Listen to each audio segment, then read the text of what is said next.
Vamos lá? Tudo bem, meus amigos? Vamos dar sequência aqui à nossa aula. Nós estamos tratando sobre a ADO. E no final da aula passada eu fiz uma crítica, apresentei uma crítica sobre os efeitos da ADO em relação a poder. E por que isso? Porque a leitura que tem sido feita na Constituição, seja pelo Supremo, seja na própria lei, tem dito que será dada mera ciência ao poder competente no caso de uma omissão normativa.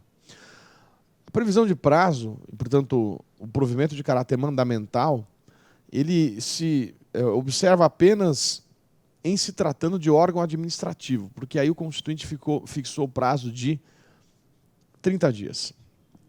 Agora, em se tratando de poder, infelizmente, essa tem sido a posição do Supremo. A minha crítica vai no seguinte sentido. A ADO, ela infelizmente, não tem cumprido um papel efetivo. Ela simplesmente, em se tratando de poder, ela comunica a mora, constitui o poder em mora e dá a ciência. Até faz um apelo para normatizar, mas não pode forçar. Essa tem sido a orientação do Supremo, portanto, a orientação para a prova. E, na prática, o máximo que eu conseguiria de uma constituição em mora é uma ação indenizatória, se eu consigo demonstrar dano entre o nexo causal entre o dano e a demora constituída e reconhecida pelo poder. Mas é algo realmente bastante complicado. Bom, eu vou trazer aqui um único caso que me pareceu bastante interessante, que foi o julgamento da ADO número 24. De todas as ADO julgadas pelo Supremo até hoje, eu não encontrei nenhuma que tivesse um provimento mais firme. Todas as ADOs comunicam a mora e fazem um apelo, não obrigam a legislar. Eu, contudo, vou destacar aqui um provimento cautelar deferido pelo ministro Dias Toffoli. Eu vou apenas conferir se é a ADO 24 mesmo, mas esta ação ela teve por objeto o artigo 27 da Emenda Constitucional número 19. Anote aí, por favor, artigo 27 da Emenda Constitucional número 19. Só estou conferindo, é exatamente isso. Fazemos comentários no livro, ADO 24, e enaltecemos a decisão do ministro Dias Toffoli proferida em 2013. O que é que diz este artigo 27 da Emenda Constitucional número 19? Eu vou para a lousa para anotar para você, e esse artigo 27 da Emenda Constitucional 19 de 98 diz assim, que o Congresso Nacional, dentro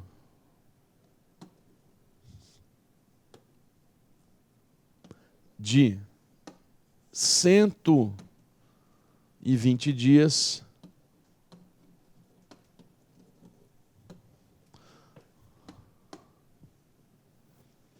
contados da promulgação, né? Elaborará. Veja o verbo, gente. Elaborará.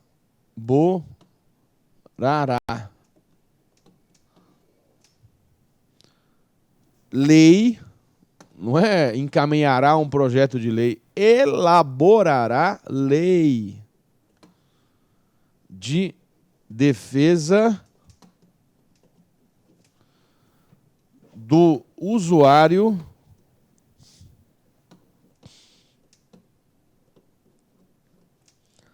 de serviços públicos.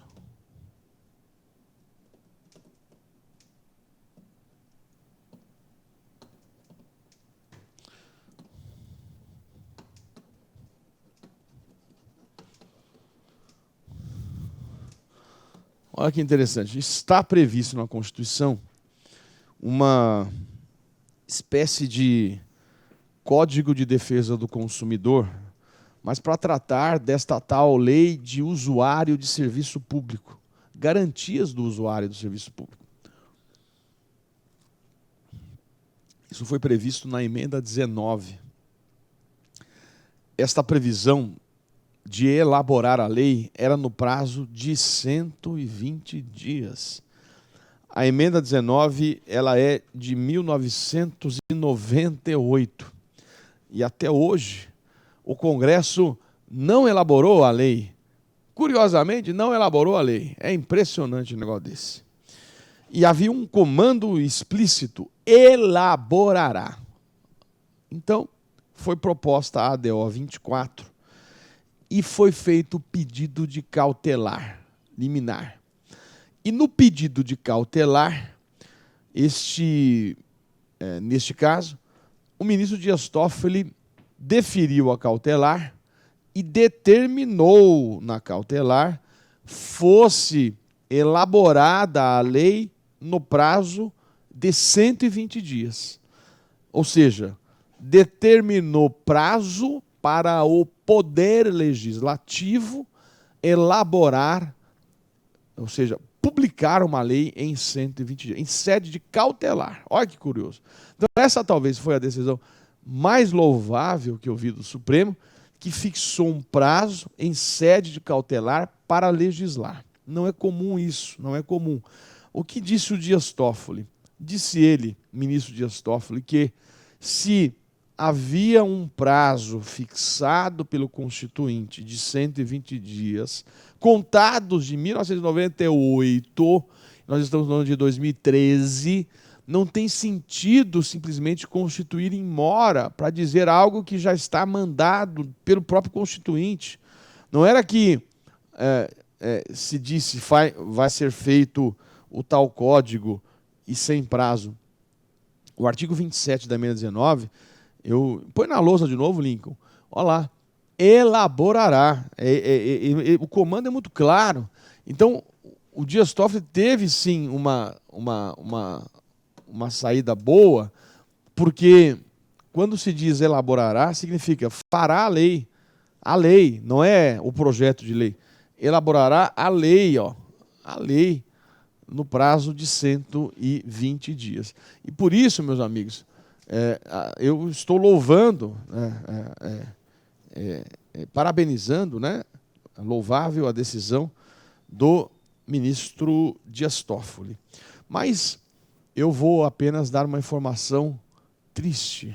É que, mesmo diante do comando mandamental da decisão do Dias Toffoli, até hoje o Congresso não fez nada. Nós estamos em 2016, são 3 anos depois, o comando da cautelar era para fazer em 120 dias, ninguém provocou, ninguém foi lá bater o Dias Toffoli. Cadê? Vamos cumprir esse comando, como é que faz?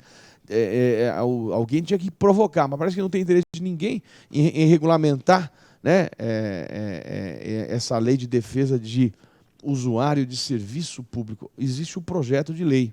O projeto de lei está tramitando, mas o Congresso não aprova. É esse o problema. Então, teria que haver uma provocação para que se discuta essa questão. E se encontre uma saída para que o prazo seja cumprido, porque tem prazo fixado.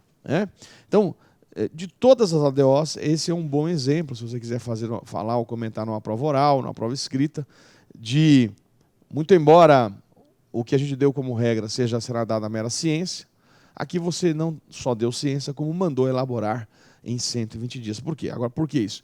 Porque existe prazo fixado na Constituição. Então, talvez a resposta será dada a ciência, salvo na hipótese de prazo fixado na própria Constituição, quando aí determinará, cumpra aquele prazo. Parece ser essa uma saída para os efeitos desta decisão em ADO.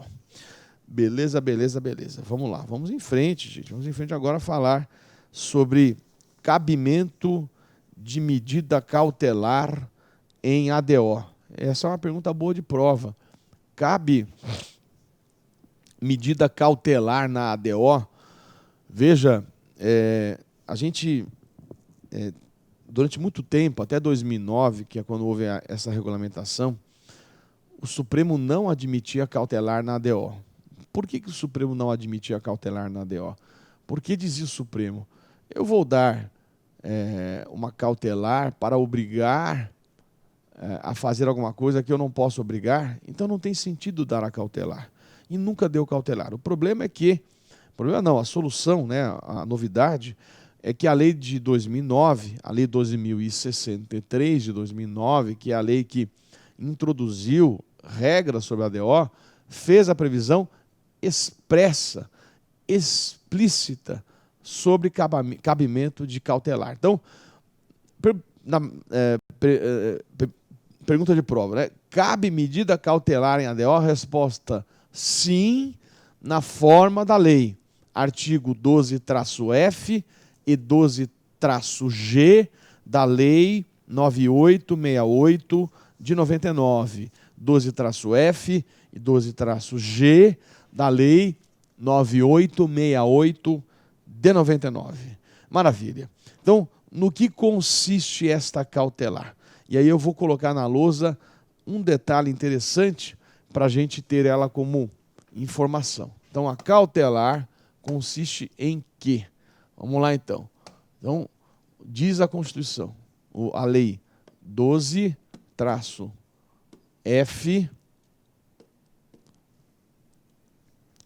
parágrafo 1º.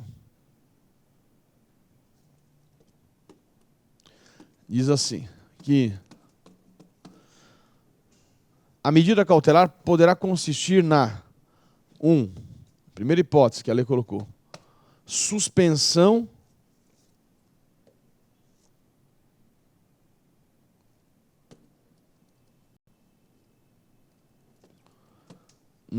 da aplicação da lei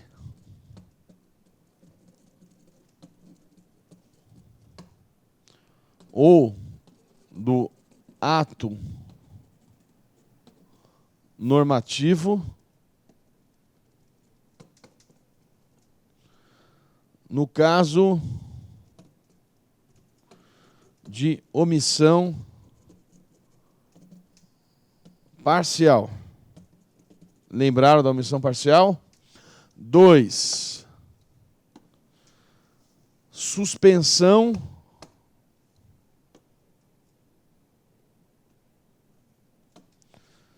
de processos judiciais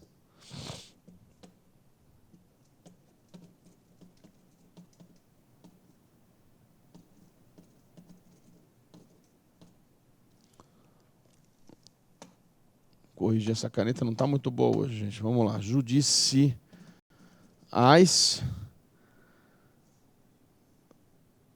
ou de procedimentos administrativos. Suspensão de processos judiciais ou de procedimentos administrativos. E por fim, e olha o cheque em branco que é dado ao Supremo. Olha que loucura. A medida cautelar poderá consistir em outra providência. Então até pode colocar qualquer providência, qualquer, porque não definiu, outra providência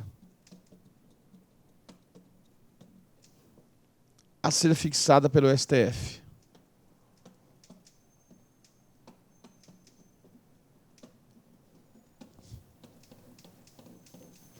Então, qualquer outra providência. Então, temos sim essa previsão interessante, né, de cabimento de cautelar na ADO, suspensão da lei ou do ato normativo no caso de omissão parcial, suspensão dos processos judiciais ou administrativos,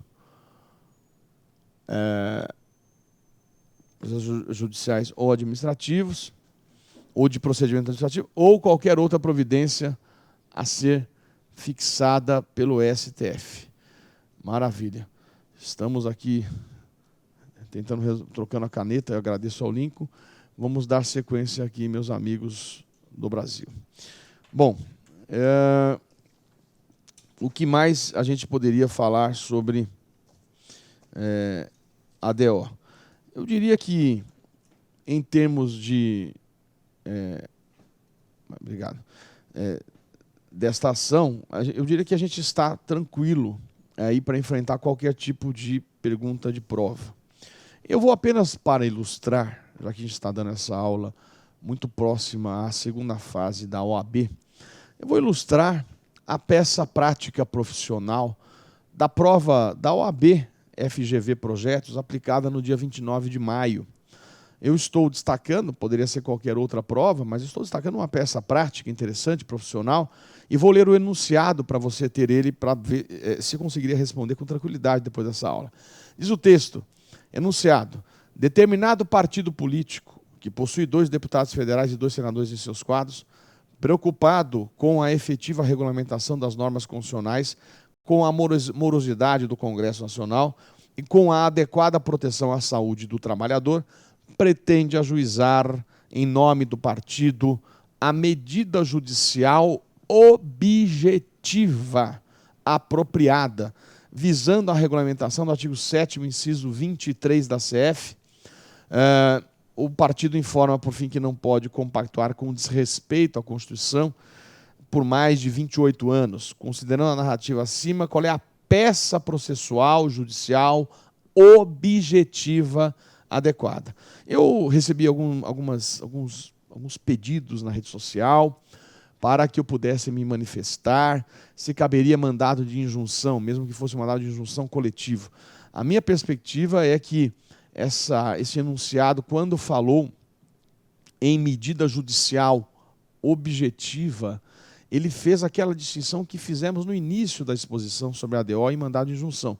Enquanto a ADO tem esse caráter objetivo, o mandado de injunção tem um caráter subjetivo. Então, portanto, me parece ser difícil convencer o examinador de que o mandado de injunção seria a peça também adequada.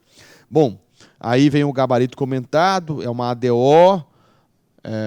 o objeto dela é declarar a omissão na regulamentação da Constituição, o candidato deve elaborar uma petição dessa natureza, competência do Supremo, legitimidade ativa do partido político, legitimidade passiva do Congresso Nacional, e a fundamentação é a questão da omissão. Pedido, seja julgado procedente pedido, para que seja declarada a mora legislativa do Congresso, seja dada ciência ao poder competente para a adoção de providências necessárias, copiou a Constituição, e seja promovida a oitiva do PGR. Aliás, o Procurador-Geral da República fala em todos os processos que correm no Supremo.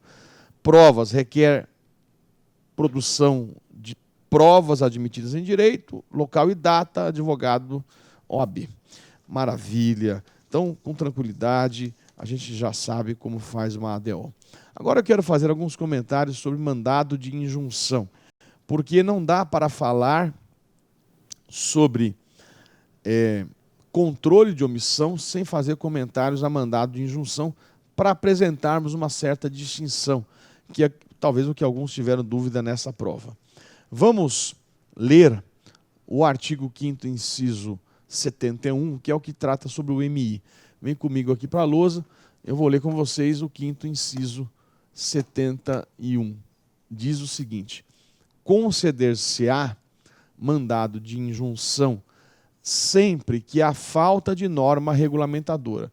Então, em certa medida, você também tem aqui, né, uma falta de norma regulamentadora. Isso quer dizer, a norma que não regulamenta é uma norma que não regulamenta uma disposição da Constituição que precisa de regulamento. Por isso também, né, a mesma lógica de norma de eficácia limitada. Torne inviável o exercício dos direitos e liberdades constitucionais e das prerrogativas inerentes à nacionalidade, à soberania e à cidadania. Então, veja que esta previsão tem este caráter de exercício de direito subjetivo que o mandado de injunção vem suprir. Tudo bem? Bom, eu queria então falar alguns comentários sobre algumas posições que o Supremo adotou em relação ao mandado de injunção. Durante muitos anos, o Supremo adotou aquilo que se chamou de posição não concretista. Durante muitos anos, o Supremo simplesmente, também no mandado de injunção, comunicava simplesmente a mora.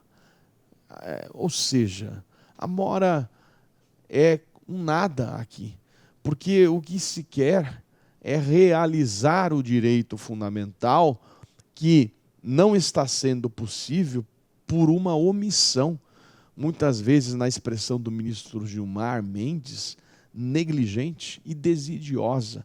Não há como engolir uma omissão por quase 30 anos de um direito fundamental que ainda não é regulamentado. Isso é inaceitável. E aí, então, o judiciário entra no sentido de permitir que se realize o direito. E, basicamente, o artigo 5º, parágrafo 1º, tem sido o fundamento. Então, a gente sai desta posição não concretista e chega naquilo que a gente vai chamar de posição concretista. Esta é a noção básica. Posição concretista. Vou colocar um quadro aqui para você visualizar. Veja comigo aqui. Olha, a posição não concretista, a partir de 2006, 2007, está superada. Está superada. Mas até 2007, no julgamento desse MI 712, o que o Supremo fazia era simplesmente comunicar mora. O que vigora hoje é a posição concretista. E o que vigora hoje é a posição concretista individual. Significa, aquele que faz o requerimento tem o direito atendido ou reconhecido para ele. Por isso o aspecto não objetivo, como foi a pergunta da prova, da OAB, mas o caráter subjetivo. Posição concretista individual. Posição concretista individual. Veja que esta posição concretista individual, ela se dividiu em direta e indireta. Hoje, o que vale é essa aqui, a direta. Então, eu já vou explicar para você o que é indireta e o que é geral. Mas só para você saber, o que vale hoje, para efeito de prova, é posição concretista individual direta. Esta é a posição no mandado de injunção. Posição concretista individual direta. O que é posição concretista? Mantenha a minha imagem, Lincoln, em algum espaço aí. Pode ser até em cima daquele X ali, não tem problema. Mas vamos explicar. A posição concretista, perfeito, não se confunde com posição não concretista. Posição concretista significa concretizar o direito fundamental. Por isso o aspecto subjetivo e não objetivo. Muito bem, o direito fundamental. Ela é individual quando o pedido é deferido para aquele que fez ou que é parte no processo. Por isso ela é individual. E ela é direta porque ela não depende de qualquer estágio. Você faz o requerimento, o judiciário julga e lhe concede o direito. Não é que ele está regulamentando. O judiciário não está legislando. Ele está concedendo elementos para que você possa fruir, gozar o direito, realizar o direito a uma aposentadoria especial, por exemplo. O mandado de injunção diz, olha, você pode se aposentar e, portanto, não depende da lei que não tem ainda. Seria intermediária vamos dizer assim, um certo estágio que o Supremo levou até chegar na posição de hoje, individual direta. No primeiro momento, o Supremo teve uma decisão que foi assim, eu concedo o mandado de injunção, mas eu, intermediariamente, antes de já dar o direito, eu comunico o Congresso para que o Congresso legisle. Se o Congresso não legislar, aí o direito é dado. Por isso foi concretista individual intermediária. Usava-se nesse elemento, nesse precedente, o prazo de 120 dias, que era o prazo do mandado de segurança, é o prazo decadencial. Então foi a lógica assim, nesse primeiro passo. Disse o Supremo, eu reconheço a mora, eu comunico o Congresso. Congresso, você tem 120 dias para regulamentar. geral. Se não regulamentar, o Zé que está pedindo aqui tem o direito à aposentadoria especial. Uma posição interessante, mas ela evoluiu. E hoje, sequer o judiciário comunica para esta opção ou essa tentativa de prazo. Ele, no mandado de injunção, reconhece a omissão e reconhece o direito, concretiza o direito, para que se possa realizar o direito fundamental. Por isso que a posição hoje é concretista, individual, direta. Essa é a posição que se adota. Bom, apenas um comentário sobre aquela que está em azul ali, posição concretista geral, é que a posição concretista geral foi deferida num único caso, que é no mandado de injunção do direito de greve. Mas eu já adianto que o Supremo, ao tratar do direito de greve, nesse MI, ele extrapolou as suas atribuições. O Supremo, de modo equivocado, ele tratou o MI como se fosse uma ADO, mas isso não é o correto. Apenas em um caso concreto é que se vislumbrou essa situação, que é o mandado de injunção número 670, 708 e 712. MI, está até aí, ó, 670, 708 e 712. Neste mandado de injunção, o Supremo adotou uma posição concretista geral e permitiu que todo servidor público pudesse exercer o direito de greve, em geral, qualquer servidor público. O Supremo, eu não vou dizer errou aqui, mas ele não julgou corretamente. Isso que ele fez em relação ao mandado de injunção é o que deveria ser feito para a ADO.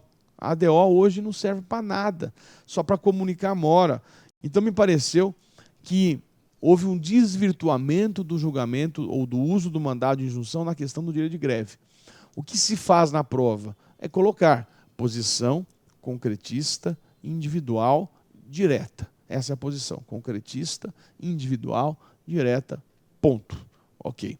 Agora, já que o tema é extremamente relevante, já que a gente começa a ver movimentos em razão da situação política que o país vive hoje, a gente tem que fazer algum comentário sobre o direito de greve. Eu queria, então, partindo do mandado de injunção, que eu não estou aprofundando, porque esse é um tema de direitos fundamentais, eu estou ou quero tecer comentários sobre o direito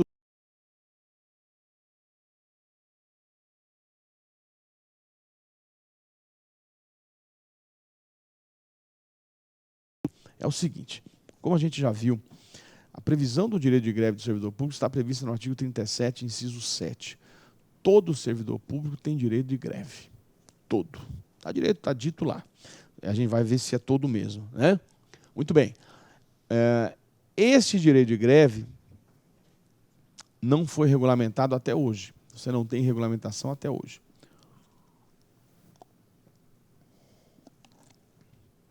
Muito bem. Vamos tratar do caso concreto. O caso concreto é mandado de injunção 670, 712 e 708. 670, 712 e 708. O requerimento foi feito por um sindicato de policiais civis do Espírito Santo. Então, a impetração se deu na forma daquilo que a gente chama de mandado de injunção coletivo, como se fosse um MS, mandado de segurança coletivo, mas, no caso, impetrado para a finalidade distinta, que é a do mandado de injunção. Então, o mandado de injunção coletivo foi impetrado por um sindicato de policiais civis requerendo que o policial civil pudesse exercer o direito de greve, porque não tem lei até hoje. Muito bem. O que aconteceu? O Supremo julgou procedente, mas adotou, como a gente já sinalizou, a posição concretista geral. Ele disse, não só vocês que estão requerendo, mas eu vou extrapolar a decisão e vou dizer que até que seja regulamentada a questão, todo servidor público tem direito de greve. E adotou essa posição. Inclusive a Polícia Civil, porque era a impetração em nome de policial civil. Então, vamos falar um pouquinho sobre a questão de segurança, Forças Armadas, segurança pública, e vou destacar que aos militares ou ao militar são proibidas a sindicalização e a greve. Ao militar são proibidas a sindicalização e a greve. Isso está previsto de forma explícita no artigo 142, inciso 4 da Constituição. 142, inciso 4 da Constituição. Ela deixa claro que ao militar são proibidas a sindicalização e a greve. 142, inciso 4. Este 142 trata dos militares das Forças Armadas, Marinha, Exército e Aeronáutica. Marinha, Exército e Aeronáutica. Muito bem. Esta proibição para os militares das Forças Armadas se estendem também para os militares estaduais, por força do artigo 42 da Constituição, que manda aplicar o 142. Quem são os militares estaduais? Polícia Militar, PM e CBM, Corpo de Bombeiros Militar. Esses são os militares estaduais. Então, de modo explícito, está proibida ou estão proibidas a sindicalização e a greve para os militares, sejam militares federais, Marinha, Exército e Aeronáutica, sejam estaduais, PM e Corpo de Bombeiros. Ponto. Tranquilo. Agora, e a Polícia Civil?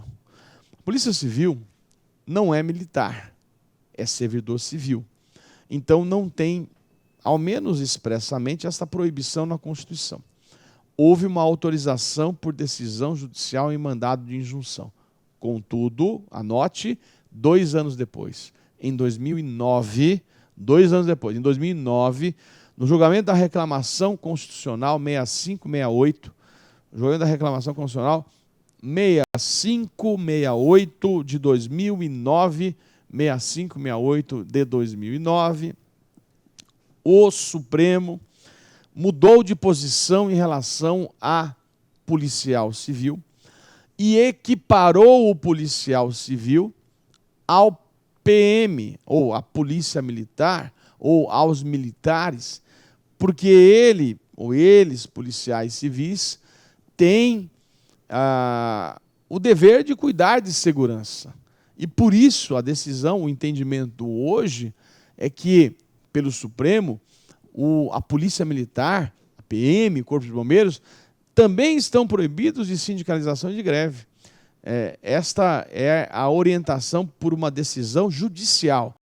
Enquanto não há uma regulamentação expressa, o Judiciário, diante desse silêncio provocado por uma omissão brutal do Poder Legislativo, ele mostra o seu tamanho e entra numa atuação que deveria ser do legislador. Mas por que o Supremo está fazendo? Porque o legislador não legisla. São quase 30 anos de uma omissão brutal, que não legisla. Então, faz sentido, sim, o Judiciário entrar. E disciplinou, e depois reduziu. Né? Muito bem. Então, de acordo com esta orientação, militares e policiais civis estão proibidos de sindicalização e de greve. Agora, não há dúvida, e a gente sabe isso, que greves foram realizadas, seja por militares, seja por civis. E aqui eu quero desenvolver um pouco essa questão de greve, especialmente na questão dos militares. A PM entrou em greve em vários estados, entrou em greve. E, teoricamente, quando um militar ele pratica ou exerce a greve, esse direito de greve, que ele não tem, ele comete crimes. Eu poderia pensar 3 crimes aqui que eu selecionei e vou pôr na lousa que poderiam se enquadrar numa situação como essa. Vem comigo aqui. Olha, crimes que eu poderia pensar em situações como essa. Artigo 149 do Código Penal Militar. Artigo 178 do Código Penal Militar. Artigo 301 do Código Penal Militar. Define crimes. 149, motim. 178, deserção.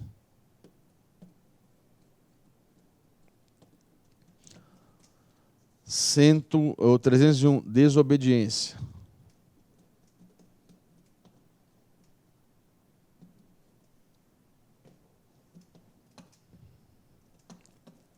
Então, não há dúvida que crimes foram praticados.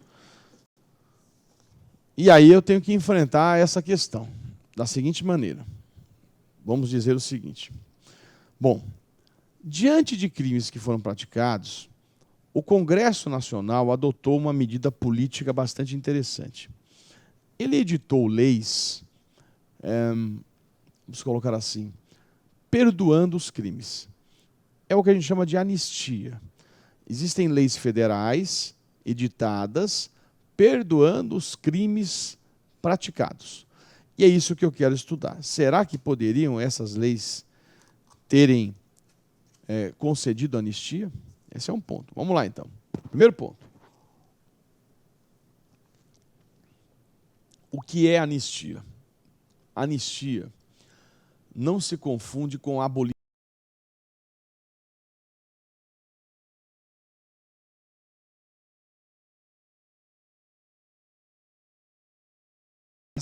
Por uma opção política do Constituinte, do Congresso Nacional, é perdoar.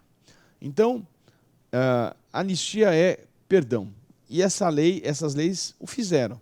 Se quiserem anotar, Lei 12.191 de 2010, 12.191 de 2010 e 12.505 de 2011. 12.191 de 2010, 12.505 de 2011. Essas leis concederam anistia.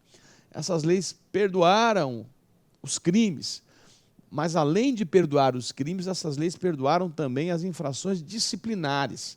Então você tem duas questões, perdão de crime e de infração disciplinar, que não é crime. Então, vamos falar um pouco sobre a anistia.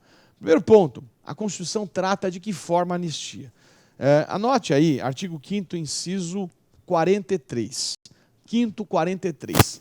Eu estou aprofundando o tema porque me parece um tema muito relevante, partindo de mandado de injunção, partindo de controle de omissão. Veja, 5º, inciso 43, diz: a lei da Constituição considerará crimes inafiançáveis e insuscetíveis de graça ou anistia.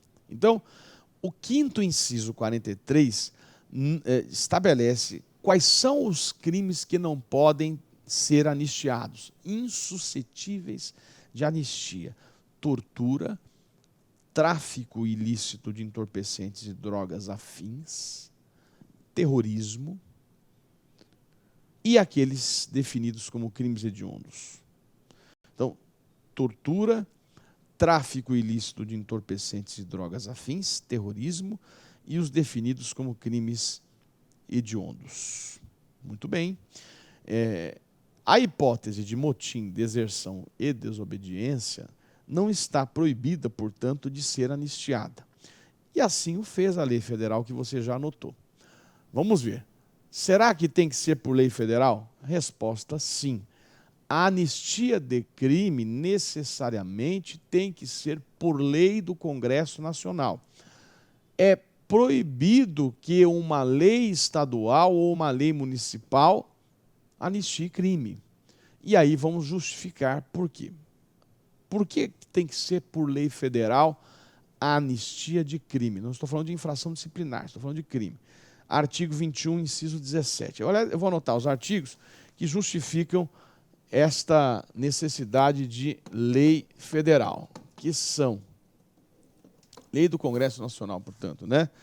21, inciso 17, 48, inciso 8 e 22, inciso 1. Esses são os dispositivos que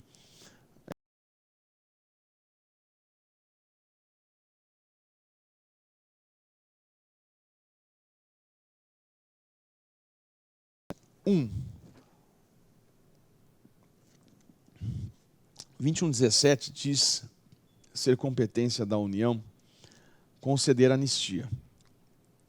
48.8 diz que a anistia será concedida por lei federal. E 22.1 diz que a União legisla sobre direito penal. Então, diante desses dispositivos, não há dúvida que o perdão de crime tem que ser necessariamente por meio de lei federal. O problema é que essas leis federais perdoaram não apenas o crime, como também a infração disciplinar. Infração disciplinar não é crime, é infração disciplinar. Muito bem. Essas leis, elas também não foram leis de iniciativa do presidente da República. E aí há um grande debate em relação ao artigo 61, inciso 61, parágrafo 1º, inciso 2, alíneas C de casa e F.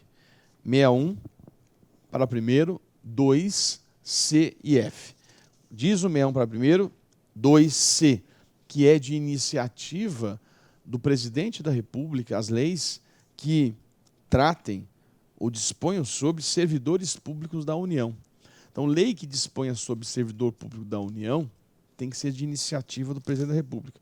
E F, a que disponha sobre militares das Forças Armadas. Então, por simetria, como se fosse um espelho, as leis que tratem de servidores públicos estaduais têm que ser de iniciativa do governador. E as que tratem sobre militares estaduais, como PM, têm que ser de iniciativa do governador, a lei estadual. E aí vem a pergunta, será que então poderia a lei federal, que não é de iniciativa do presidente, ter perdoado o crime? Sim, não há dúvida. O crime, não há a menor dúvida de que poderia ter sido perdoado por meio de lei federal. Agora, será que esta lei do Congresso poderia também ter estendido o perdão para a infração disciplinar? O primeiro ponto é esse. A resposta vai depender se o Supremo der um sentido para a anistia amplo ou não. Vai depender se o Supremo entender que a anistia ela se limita a perdão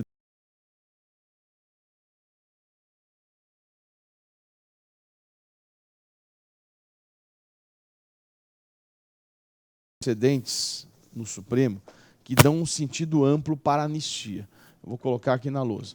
Existem dois precedentes que dão sentido amplo, que são RP 696 e ADI 104. Esses dois precedentes dão um sentido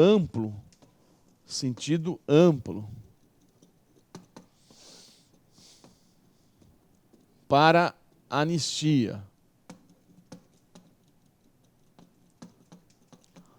E ao dar esse sentido amplo, essas duas leis, esses dois julgados permitiriam tanto o perdão de crime como o perdão, o perdão da infração disciplinar.